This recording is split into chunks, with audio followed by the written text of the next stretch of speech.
November 1918. The Russian Civil War had been fought with varied success for a year. Now the situation was favorable to the Reds. The Reds had a strong advantage. They held the most populated central regions. The defeat of the Central Powers in World War I had eliminated the potential danger from the West, and the Reds had twice the number of troops than their opponents in the Civil War, the Whites. This gave the Red Army the superior position. In this video, we will look at how the Reds went from having the upper hand at the end of 1918 to losing their advantage by the spring of 1919. The Red Army decided to launch the main attack against the White forces in the south. The situation in the south was the following. The Red Army prepared for the offensive in the north against the Don Cossacks, but the Reds' plan was undermined by the low force quality of their southern group. The lower quality Red forces were opposed by the Whites' volunteer army. In January, it attacked and threw the Reds' lines into disarray. It pursued part of the Red forces to the south and cut them off near the mountains, where they were destroyed or dispersed. The rest of the Red forces retreated north through the desert. With the desert now separating the White and Red forces, the position of the volunteer army in the North Caucasus region was secure, and in February its main body went north to reinforce the Don Cossacks' army. At the same time, the Don Cossacks were faced with the Red Army's main offensive. In early January, the Don Cossacks attacked the Reds near the city of Tsaritsyn. They surrounded the Red Army forces in the city. Soon after that, the Red Army began its offensive. The Red Army had 103,000 troops against the Don Cossacks' 50,000. They would launch their offensive against the Don Cossacks' northern group with 66,700 troops. Due to low morale, the Don Cossacks were struggling to resist the Red Army. The Reds' attack put the Don Cossacks' forces under strong pressure. The morale of the Don Cossacks was already low, and now it began to collapse completely. This caused the desertion of a lot of their soldiers.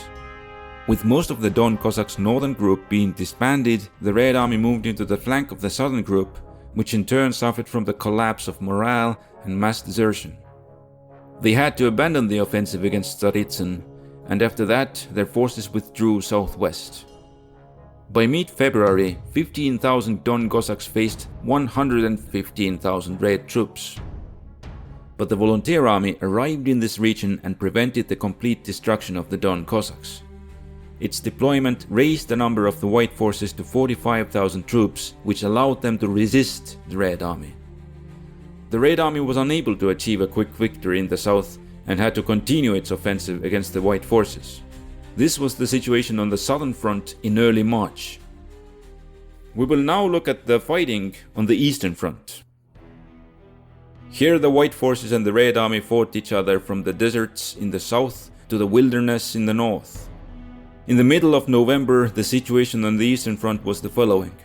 The Red Army had an advantage over the White forces with 84,100 Red Army soldiers against 47,600 Whites on the front lines. The Red Army was on the offensive, but the Whites were forming up strong forces behind their lines and were in the process of deploying them to the front. By late November, a large White force arrived on the northern part of the front. The Whites launched an attack and caught the Red Army unprepared. The Whites inflicted heavy losses on the Red Army and by early January occupied Kungur and Perm. During that time, the Red Army had a numerical advantage in the center and it made some territorial gains in this area. In early January, the Red Army attempted to continue the attacks, but they failed and both sides went on the defensive. This led the Red Army to focus on the weaker White forces in the south. In late January, the Red Army attacked and occupied Uralsk and Orenburg and linked up with their force that was advancing from Central Asia. Aided by the defection of part of the Whites' units, in February the Reds advanced into the southern Urals and had moved deep into the mountains by early March. By the beginning of March, the Whites had grown their troop numbers to 126,000 soldiers and now had the numerical advantage over the Reds' 112,000 troops. The Whites' forces were also positioned more favorably, with the Red Army's strong deployment on the flanks leaving only 10,000 soldiers against 40,000 Whites on the central part of the front. These advantages would allow the Whites to go on the offensive. They would break through the Reds' defenses in the center and begin a large advance westward. This White offensive on the Eastern Front would have a great impact on the war and will be covered in the next episode. Now we will proceed with other fronts. Unlike the Eastern Front, the Northern Front was frozen solid and had only some skirmishes. In the spring, the Entente expeditionary forces prepared to launch an offensive south against the Reds. Like the Northern Front, the Western Front of the Red Army was of secondary importance to the Reds. They deployed only light forces to this area. We will first look at the situation in the north of the Western Front. Because the Central Powers had lost the Great War, their forces now had to abandon the occupied territories and retreat back to their countries. The new nations that were freed from the Central Powers' occupation lacked armed forces. There were no military forces opposing the Red Army in the region, and the Red Army did not expect much resistance. It deployed only 15,700 troops. Its forces were to follow the retreating German troops and, if possible, invade Germany to help the local communists take power. The German troops withdrew west but halted before the German border in order to create a buffer zone before Germany. The Red Army attempted to break through their defenses by capturing Kaunas, but was unable to do that. The Red Army was too weak to defeat its local opponents. On the flank of their advance, Estonia was able to field an army of 4,800 men, which was opposed by a similar number of Reds. In early January, the Estonian army launched a surprise counterattack and regained the line of the lakes. After that, it headed south and took back all of its territory from the Red Army. The Red Army's opponents began to mobilize their forces. Estonia increased its army to 16,900 troops. In the south, the Red Army came into contact with a military force from Poland numbering 10,000 troops.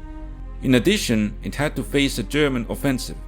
Germany decided to advance and move the buffer zone further east and deployed an expeditionary force of 12,000 troops.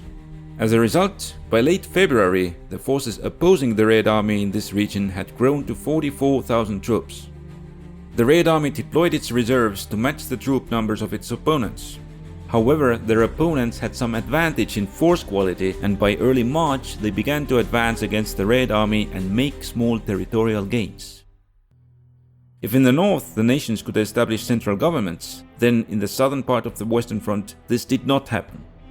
The government of the Ukrainian state set up by the Central Powers proved to be unpopular, and it was toppled by the supporters of the Ukrainian People's Republic and the local groups. In reality, Ukraine collapsed into internal factions. At the same time, the Entente Expeditionary Force and the Whites established control over the south of the country. In mid-January, a small Red Army force of 23,000 troops was prepared to move into the territory divided into small factions. The forces near the border acknowledged the government of the Ukrainian People's Republic. However, they were too few to stop the Red Army's advance, and the Red Army was able to make some territorial gains. As the UPR government attempted to send forces further west into battle, they revolted, which led to the loss of more territory to the Red Army. In the south, the local factions were focused on fighting the Whites and their Entente allies. They needed external support to do that. These factions chose to ally themselves with the Reds in return for the support to fight against the Whites. Ottoman Makhno and his militias joined the Reds in January. In early February, the militias of Ottoman Grigoriev went over to the Reds. The defection of Grigoriev put the UPR forces in an unfavorable position and made them abandon large territories. Meanwhile, in the north, Kiev was abandoned to the Red Army due to the weakness of the UPR position in that area. This was the limit of the easy advance by the Reds. By early February, the weak Red Army forces had exhausted their offensive potential and had to regroup. The Red Army began to send reinforcements to restart the offensive.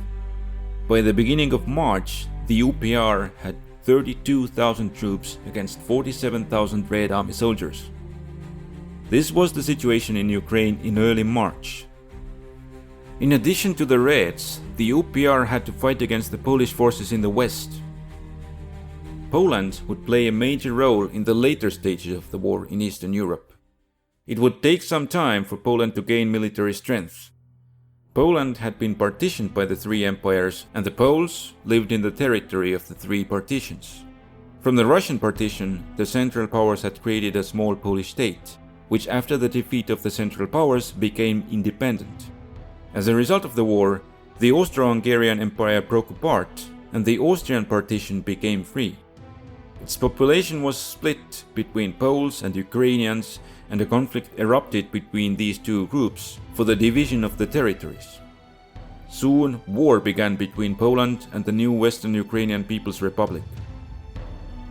Germany had not collapsed as the result of the war, but it was weakened, and with the diplomatic support of the Entente nations, a Polish uprising was able to take and retain control of part of the German partition. Poland hoped to rely on the help of the Entente to regain the rest of the territories of the German partition. The Poles also lived to the east of the borders of the Polish state. With the eastern nations being weak militarily, Poland sent its forces to take over these lands. The Polish troops advanced east and in mid-February made contact with the Red Army. By early March, the Polish troops gained the upper hand and began advancing against the Red's forces. In early March of 1919, Poland was surrounded by enemies, and it would have to struggle in order to bring the Polish population into a single state. By early March, the balance of powers had changed against the Red Army. On the front lines, the Red Army had 400,000 troops, against its enemies 300,000. With the enemies of the Reds having some advantage in force quality, the balance of power was against the Reds. Now, the Red Army was set to repel a number of offensives by its enemies, the most significant of which would be on the Eastern Front. The course of this offensive could decide the war in favor of the Whites, or it would end in a failure and cement the Reds' victory in the Civil War. How this offensive would pay out will be covered in the next episode. Thanks to our patrons who have allowed me to do the research for this video, especially Marco Agnoletti, Nasim Hanna, and Strontiasberg. Many thanks to you for the continuous support.